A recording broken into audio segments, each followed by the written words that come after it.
Som chun rương ក្រមុំស្ទឹងសែន និពន្ធរឿងដែលលោកមីវ៉ាត ដឹកនាំសម្ដែងដែលលោកយុសរាំងសាវ៉េត តួសម្ដែងនៅក្នុងរឿងនេះមានផ្នែកបរោះឈុំសម្ដែងដោយលោកយុសរាំងសាវ៉េតពូឆែមដោយលោកអេងភិរុនលោកកសាលដោយលោកយិនស៊ីណា ផ្នែកនារីម៉ានីសម្ដែងដោយអ្នកនាងអុកសេរីនួននិងមីងសួនដោយអ្នកនាងជាមស៊ីណាយាយម៉ានីដោយអ្នកនាងឌៀបសំអាង អមដោយចម្រៀង4បទបទទី1មានចំណងជើងថាអនិច្ចាអ្នកស្រែច្រៀងដោយលោកនឺសឹកនិងកញ្ញាមេងកៅពេជ្ជតា បទទី2មានចំណងជើងថាអ្នកនេសាទល្ងឹតល្ងងច្រៀងដោយលោកស៊ិនស៊ីសមុទ្រនិងអ្នកនាងប៉ែនរ៉ន បទទី3មានចំណងជើងថាស្ទឹងសែនតែមួយច្រៀងដោយអ្នកនាងសូសាវឿន និងបទទី4មានចំណងជើងថាម៉ានីច្រៀងដោយលោកស៊ិនស៊ីសមុទ្រនិងអ្នកនាងរស់សេរីសុទ្ធា បាននឹកឃើញទៅក្រោយណែអំបញ្ញមិញទុកនួនមិនក៏មិនចម្លងមកទៅទេអញ្ចឹងខាតពេលវេលានឹងកម្លាំងកាយស្លាប់ហើយ ចាស់ពេលព្រឹកព្រលឹមអញ្ចឹងពុំសូវមានម៉ួយចុះទូកទេតើតម៉ោង7ទៅម៉ោង8ទៅមានមនុស្សម្នាច្រើនគេឆ្លងមកផ្សារត្រៃមកខាងនេះអញ្ចឹងហើយបានជាខ្ញុំសុកចិត្តមកទៅទេរងចាំចម្លងពីត្រៃមកខាងខេត្តឯនេះវិញណាបង ល្ងាចមិនឃើញចម្លងទូកនួនទៅណាដែរ ចាស់ឥឡូវរកស៊ីចម្លងទូកតែពេលព្រឹកមួយផ្លែតតែប៉ុណ្ណោះលុះដល់ពេលថ្ងៃទុកពេលទៅរៀនបំពេញវិជ្ជាក្រៅមកបន្ថែមទៀត ចំជាប្រសើរមែនពេលព្រឹករកស៊ីជួយដោះស្រាយបន្ទុកបណ្ដាយលុះដល់ពេលថ្ងៃឆ្លៀតទៅរៀនបន្ថែមទៀត ចំជាតស៊ូមែន ចុះឥឡូវបងឈុំឈប់រៀនហើយហ៎ខ្ញុំឃើញបងអាសាទៅពេទ្យខេត្តជារឿយបងទៅទីនោះធ្វើអី ហើយគួរឲ្យខ្មាស់នួនមែនបងជាកូនប្រុសចលមកសៀតពុំបានព្យាយាមតស៊ូរៀនសូត្រឲ្យបានចប់ចុងចប់ដើមណែបងឧស្សាហ៍ទៅលេងពេទ្យខេត្តនោះបងមានមិត្តភ័ក្តិមួយចំនួនគេជាគ្រូពេទ្យចង់ទៅលេងគេក៏ដើម្បីសួរនាំអំពីអាការៈរោគគេម្ដាយបងនឹងណា ចំពោះការឈប់រៀននោះក៏វាមានមូលហេតុត្រឹមត្រូវដែរបងគឺជាកូនកតញ្ញូចំពោះម្ដាយសុខចិត្តលះបង់ការសិក្សាដើម្បីមើលបីបាច់ថែរក្សាជំងឺម្ដាយខ្លួនហើយស្វែងរកមុខរបរចិញ្ចឹមម្ដាយខ្លួននេះសបញ្ជាក់ឲ្យដឹងថាបងជាកូនប្រុសដាំទ្រូង5ហាត់ម្នាក់ដ៏អង្អាចនៅក្នុងឆាកជីវិតទៅហើយ លើលោកនេះបងដេកគិតថាមានតែរូបបងទេដែលអភ័ព្វខុសគេថោកទាបជាទីបំផុតក្រទ្រព្យសម្បត្តិរត់ទៅពឹងពាក់គេមើលងាយគ្មានញាតិមិត្តណាគេអើពើចំពោះខ្ញុំឡើយហេតុតែក្រអ្វីក៏ត្រូវគេចាត់ទុកដូចជាសម្រាមខ្លួនជាប្រុសគួរតែក្រេបជញ្ជក់យកនៅការសិក្សាឲ្យបានយូរឆ្នាំសម្រាប់អនាគតប្រទេសជាតិនិងដើម្បីខ្លួនយើងផង គួរតែបងពង្រឹងនៅឆន្ទៈរឹងមាំឡើងវិញមកបងមិនត្រូវអស់សង្ឃឹមក្នុងឆាកជីវិតនោះទេមើលនួនជាស្រីមិនឲ្យចាស់និយាយថាស្រីបង្វិលចង្ក្រានមិនជុំនួនត្រូវតែតស៊ូដូចជាបរិញ្ញអញ្ចឹងណាត្រូវហើយ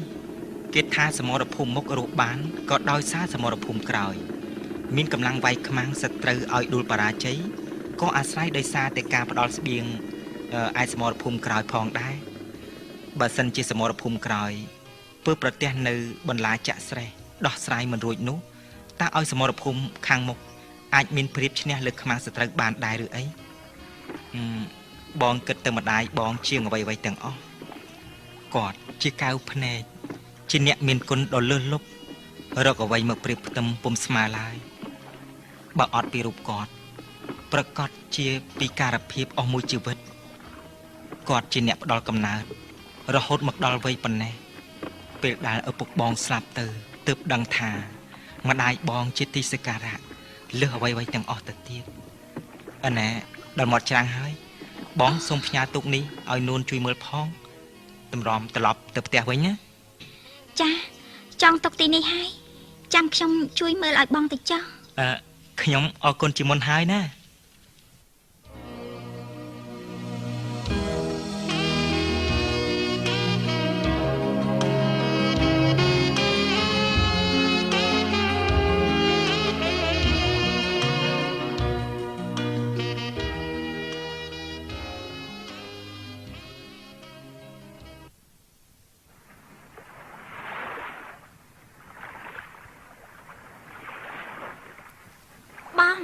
ឈឹងថ្ងៃនេះបងត្រីបានច្រើនដែរទេបង អូម៉ានីទេ ចា ណែបានច្រើនគួរសមដែរណែអុយមកកំពង់នេះធ្វើអី ចាស់ម្ដងទឹក អូ ហើយចាំមើលផ្លូវពុកផងថ្មនេះទៅហើយមិនទាន់ឃើញគាត់នៅពីក្រោមទៀតណាបង អញ្ចឹង ចា ណែម៉ានីយកត្រីទៅហូបខ្លះទៅតនៅស្រស់ស្រស់ណែ អេកុំអីបង យកទៅ ទុកយកទៅលក់ទៅគ្រាន់ដោះស្រាយជីវភាពគ្រួសារបងណាចំពោះខ្ញុំមិនសូវជាខ្វល់ខ្វាយច្រើនទេព្រោះល្ងាចបន្តិចកាណូតពុកគាត់ឡើងមកពីបឹងក្រោមប្រកាសជាបានត្រីធំច្រើនជាងមិនខានបងទុកលក់ចុះ ណែថ្ងៃមុនម៉ានីបានទទួលសម្បត្តិខ្ញុំហើយ ចាស់ទទួលហើយមិនដឹងជាស្អីទេគ្រាន់តែខ្ញុំជួយបងបន្តិចបន្តួចប៉ុណ្ណឹងក៏ថ្លែងមកគុណពីខ្ញុំមិនដាច់ពីមាត់ដែរខ្ញុំមិនចង់បានអ្វីក្រៅពីទឹកចិត្តដ៏បរិសុទ្ធរបស់បងនោះទេជាពិសេសសូមកុំឲ្យតែបងបដិសេធពាក្យសម្ដីដែលយើងធ្លាប់និយាយគ្នានៅលើភ្នំសន្ទុកនេះទៅខ្ញុំអត់បង ពិតមែនទេពាក្យសម្ដីនេះជាពាក្យបរិសុទ្ធដែលហូរចេញពីបេះដូងម៉ានីមែនទេ ចាស់ប្រកាសហើយខ្ញុំលែងហ៊ាននិយាយទៀតហើយគួរតែបងដេកគិតខ្លួនឯងទៀតទៅថាតះបេះដូងក្រមុំនរណាមួយដែលហ៊ានហាមាត់ប្រាក់ចំពោះមុខបារោះឲ្យចាំឧបមាថាបើសិនជាបងជារូបខ្ញុំវិញនោះគឺបងប្រកាសជាយល់ពីជំរឿចិត្តខ្ញុំជាមិនខាន ម៉ានីល្អនឹងគ្រួសារខ្ញុំច្រើនខ្ញុំមិនដឹងជារកពាក្យអ្វីមកថ្លែងអំណរគុណឲ្យលើសពីនេះទៅទៀតពុំបានឡើយបាទដោយសម្ដីម៉ានីដូច្នេះមែនបេះដូងខ្ញុំសូមផ្ញើទុកនៅក្នុងបេះដូងក្រមុំស្ទឹងសែនផង បងឈុំមិនក៏ចាប់ដៃខ្ញុំខ្លាំងម៉េះ ម៉ានី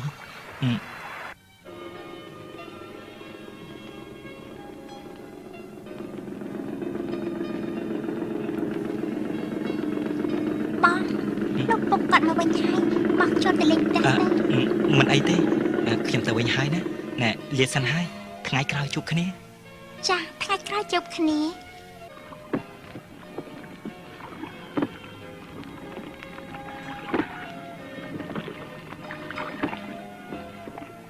ណាគេអំបញ្ញមិញម៉ានីមិនក៏ក្រន់តែកលេចឃើញមុខពុកភ្លាមស្រាប់តែច្រានទូកចេញពីច្រាំងភ្លាមអញ្ចឹងហ៎ ចាបងឈុំគាត់មកបងសំណាញ់នៅតាមមាត់ស្ទឹងនេះខ្ញុំបានហៅគាត់ឲ្យចូលមកលេងដែរតែគាត់ថារវល់ត្រឡប់ទៅផ្ទះវិញព្រោះល្ងាចហើយណាពុក តែអំបញ្ញមិញនេះវាឃើញពុកដែរតើហេតុអីក៏វាមិនចាំជួបមុខពុកសិនអីក៏បញ្ញាប់បញ្ញាខ្លាំងម្ល៉េះ ចាដោយកូនបាននិយាយហើយតើគាត់រវល់ប្រញាប់ទៅផ្ទះវិញព្រោះល្ងាចណាស់ទៅហើយចាំថ្ងៃក្រោយ អើយពុកមិនមែនជាអ្នកប្រកាន់ទេតែតាមធម្មតាក្មេងចេះស្គាល់សុជីវធម៌ល្អនោះស្គាល់ខុសស្គាល់ត្រូវក៏ច្រើនហើយដែរពេលឃើញមុខពុកគួរតែចេះគួរសមខ្លះផងមិនគួរណាវាឃើញមុខពុកហើយក៏កិច្ចវេះថារកលេះអញ្ចេះថាអញ្ចុះវាដូចជាមិនសមរម្យតតែសោះនឹងហើយដែលអ្នកចាស់គេតែងនិយាយថាជាក្មេងមានពុតត្បុតអាក្រក់នោះណា ពុកស្មានគាត់ខុសហើយខ្ញុំឃើញចរិតគាត់មិនដូច្នេះទេបាញ់មិញនេះគាត់បំរុងទៅផ្ទះគាត់ទៅហើយជួនជពុកក៏មកដល់ល្មមនេះខុសពីកូនហៅគាត់ឲ្យចូលច្រាំងតាពុកខុសមកពីកូនទាំងអស់ណាពុក បានហើយពុកយល់ហើយធម្មតារបស់អ្វីមួយដែលកូនពេញចិត្តទោះល្អឬអាក្រក់យ៉ាងណាក៏ពុកមិនដឹងដែរកូនតែងតែទួយសុំពុកទិញឲ្យទាល់តែបានហើយពុកចាញ់កូនហើយ ពុកមិនគ្មានប្រសាអញ្ចឹងពុកខឹងនឹងកូនណា នោះណាថាពុកខឹងនឹងកូនបន្តិចឈុំក៏ពុកមិនខឹងហើយកូនស្រីពុកក៏ពុកមិនប្រកាន់នឹងកូនដែរប៉ុន្តែកូនត្រូវគិតឲ្យបានវែងឆ្ងាយផងព្រោះកូនស្រីពុកធំហើយណាស្គាល់នៅអ្វីដែលជាទំនៀមទម្លាប់ប្រពៃណីខ្មែរកូនមិនត្រូវគិតឲ្យរំលងនោះទេហើយពុកក៏មិនហាមប្រាំបិទសិទ្ធិសេរីភាពកូនស្រីហួសហេតុដែរកូនចេះមើលគេឯងជុំវិញផ្ទះដែលជាអ្នកចិត្តខាងខ្លះផងយប់ប្រលប់ដូចនេះក្រែងវាមិនសមភ្នែកអ្នកផងទាំងឡាយណាកូន ចាស់ពុកក កូនដឹងហើយ អញ្ចឹងជួយជូនត្រីចេញពីកណូតយកទៅលើផងលើទេ ចាពុកអញ្ជើញទៅលើមុនចុះចាំកូនជួយកិច្ចការទាំងនេះណាពុក ពុកទៅហើយ ចា ន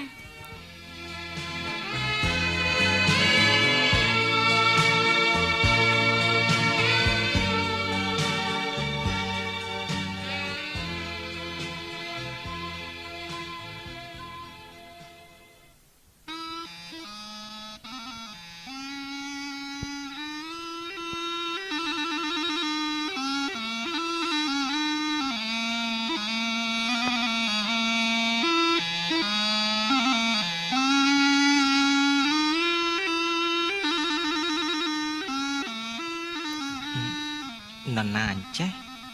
ដើរមើលសន្ទូងដូចជានួនអូនួនប្រកាសមែនតានួន ណ៎ណាឲ្យខ្ញុំអញ្ចេះ នួន អូបងឈុំ នួនមកដល់ស្រែពីថ្មណាហ្នឹង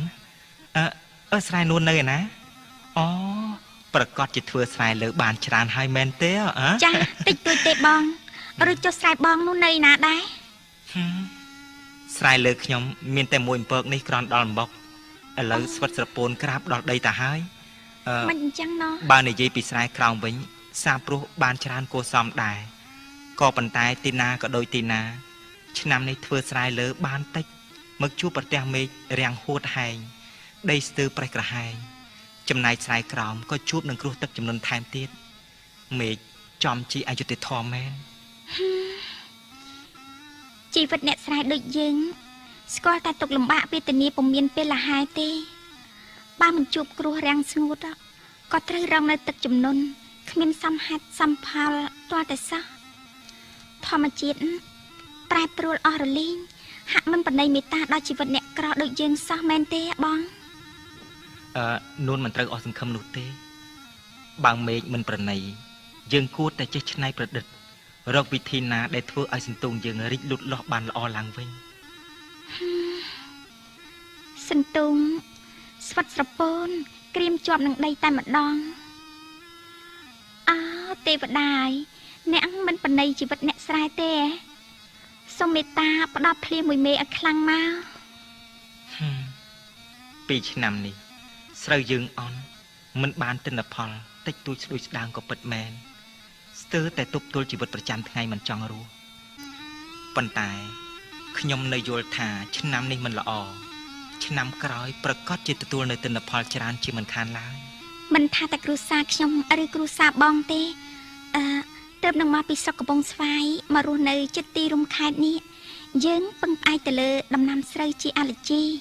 បើគ្មានស្រូវនៅក្នុងជំរុកនោះយើងប្រកាសជាអត់បាយស្លាប់ហើយ